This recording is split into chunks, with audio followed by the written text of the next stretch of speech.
Bom dia, eu, Matheus Eduardo de Carvalho Lima e minha dupla, Débora dos Santos Silva, iremos apresentar a descrição dendrológica do babaçu. Sua taxonomia. O babaçu pertence à família Arecaceae e ao gênero Atalea, de espécie espiciosa. Dependendo da região, pode apresentar diversos nomes populares.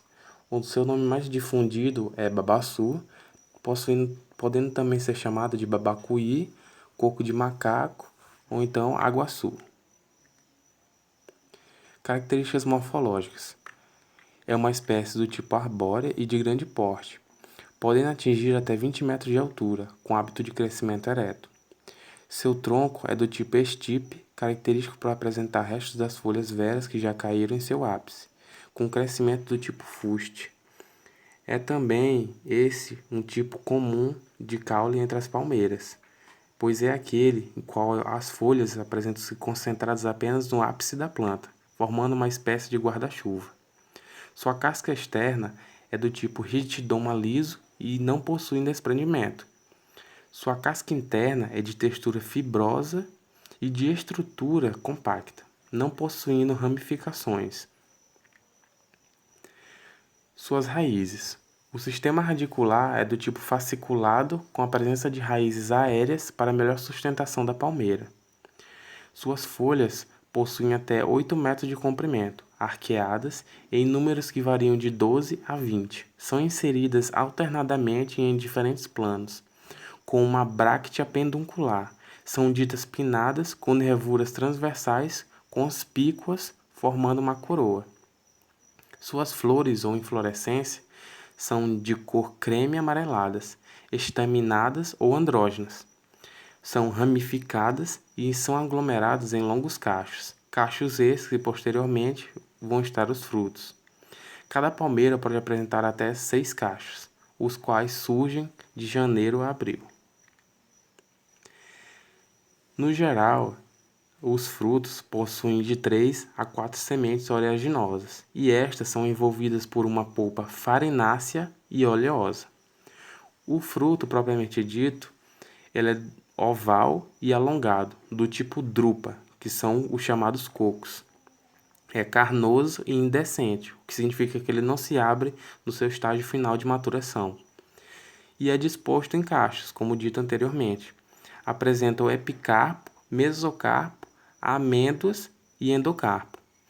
Sua casca tem uma coloração que varia de marrom a castanha e apresenta elevada dureza. Sua biologia reprodutiva. A planta, para chegar no seu estado adulto, ela demora até 47 anos e leva mais 10 a 20 anos para poder começar a se reproduzir, no caso, gerar os frutos. Sendo que o período de floração ocorre de janeiro a abril e a frutificação de agosto a janeiro. Podemos dividir os seus estágios de crescimento em 3. O primeiro é o chamado pindovas, como podemos ver na figura ao lado. É um estágio que é constituído quando a planta apresenta até 3 folhas definitivas. O segundo é denominado palmiteiro e pode ser identificado pelo palmito. Tanto é que ele se chama palmiteiro, pois é justamente nesta época o qual ele pode ser cortado, feita a extração desse palmito, que é uma composição para diversos pratos típicos. E seu terceiro e final, o estágio final, é quando ele já apresenta o caule já formado. Sua biologia reprodutiva. Seus vetores de polinização são principalmente besouros, como por exemplo o besouro mármore, que se encontra na figura ao lado. Os vetores de dispersão podem ser os próprios agentes polinizadores, que podem fazer com que o fruto se desprenda ao caminhar sobre eles e assim fazer com que eles se dispersem, mas como também pode ocorrer a atuação de agentes externos, como animais e os próprios seres humanos. Sua estratégia de reprodução é alogamia, reprodução cruzada, e do tipo sexuada. Ele se adapta a diversos tipos de climas, principalmente os temperados, e tendo temperaturas elevadas e baixa umidade relativa do ar. Os solos elas podem variar muito conforme as suas formações. Podemos encontrar palmeiras do tipo babaçu em solos aluviais, que são aqueles formados por transporte de sedimentos feito pela água corrente, vento e acumulação dos materiais. E também em solos hidromórficos, solos de áreas planas, baixas e de formação sedimentar recente, que margeiam os rios. O principal local de ocorrência desses babaçus é no sul da bacia amazônica, onde a chamada floresta pluvial ela cede lugar a essa vegetação nativa. O estágio sucessional. Com o estado avançado de degradação, quase sem a presença de matas nativas, prevalecem pastagens associadas a palmeiras em diversas densidades, além de capoeiras com predominância de babaçu. Grupo ecológico. A espécie pode ocorrer de forma isolada nas florestas ou em áreas abertas, sendo encontrado de forma mais frequente em áreas degradadas, onde é considerada uma espécie pioneira e dominante, floresta com dominância de babaçu. Em geral, o babaçu possui baixa densidade na vegetação primária. A sua presença associa-se a áreas antropizadas, quando colônias antigas dão lugar a novas florestas. Ocorrência atual e histórica. Atualmente encontra-se palmeira de babaçu no Nordeste com maiores proporções, na floresta amazônica e uma parte do Norte. Historicamente, foram realizados estudos etnobotânicos no estado do Amazonas sobre sua ocorrência natural. O seu centro de origem é a Amazônia, podendo também apresentar algumas espécies na Bahia e no Mato Grosso, na chamada floresta pluvial, e também há registros no Suriname e Bolívia. A característica física e química do lenho. O lenho do babaçu não apresenta muita resistência física ou mecânica. Ele também é muito higroscópico, que significa dizer que ele retém muita água do ar atmosférico. Isso torna ele quase que inviável para a produção de armações para a sustentação de edificações, sendo somente utilizado na marcenaria rústica, produção de bancos, cadeiras e outros tipos de utensílios. Seu atrativo mesmo se dá na sua forma já decomposta, que serve como adubo ou estrumes, como popularmente são conhecidos.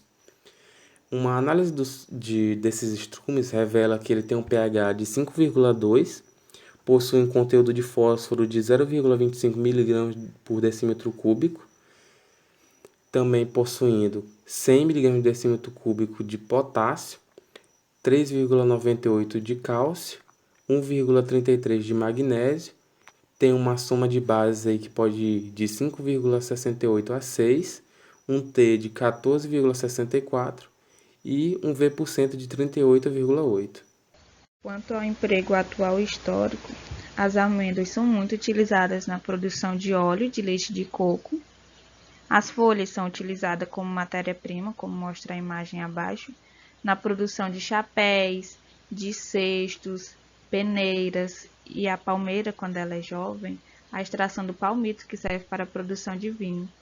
Uso industrial, artesanal e potencial, na aplicação na indústria, são feitos vários produtos derivados da casca do coco babaçu, como o carvão do coco babaçu, na imagem inferior à esquerda, e vários tipos de artesanato, na imagem inferior à direita. Se tratando de cultivo e manejo, a coleta e armazenamento das sementes ela é feita de forma manual. A partir do momento que os cocos se desprendem da palmeira, as sementes são coletadas e armazenadas em sacos de fibras. A germinação e a quebra da dormência ainda é um mecanismo irregular, de forma lenta e em baixas porcentagens. Se classifica em diferentes grupos fisiológicos, apresentam uma dificuldade na germinação, por isso o que está se tratando atualmente, uma forma mais viável é realizar o cultivo de embriões in vitro pela técnica de cultura de tecidos. A principal forma de propagação dessa espécie é pela via sexuada. No entanto, é uma forma mais demorada, mas garante a variabilidade genética. Atualmente estão se discutindo muito a produção de mudas de coco babaçu para que se possa propagá-la de forma mais efetiva, Também está se trabalhando em possivelmente desenvolver essa espécie via cultura de tecidos. No que se trata de crescimento e produção, quando se fala de termo socioeconômico, essa palmeira ganhou um espaço muito grande dentro do mercado. A produção chega até 200 mil toneladas de amêndoas por ano e 70 de óleo. Por se tratar de uma palmeira mais rústica, não recebe tratos culturais mais efetivos, se limita apenas em evitar o adensamento no plantio para que haja menos competição entre as palmeiras e para que haja um melhor desenvolvimento são estabelecidos sistemas de podas.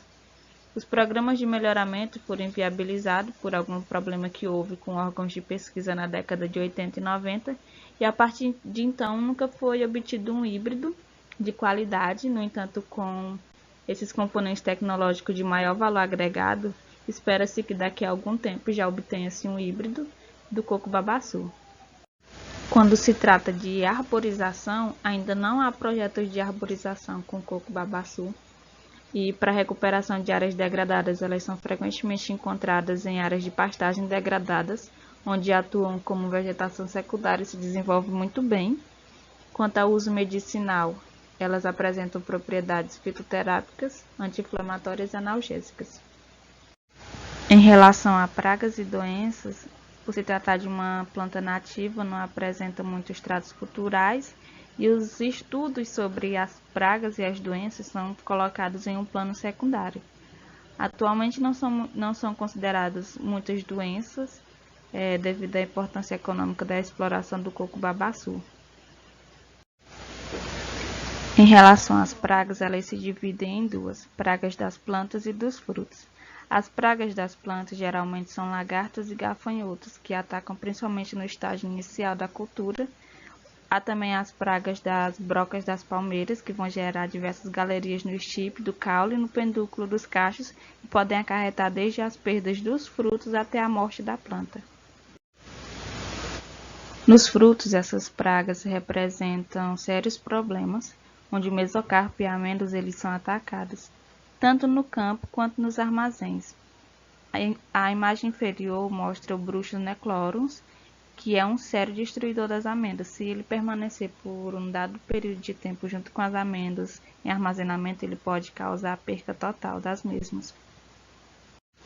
Estas foram as referências utilizadas na produção da ficha dendrológica do coco-babaçu.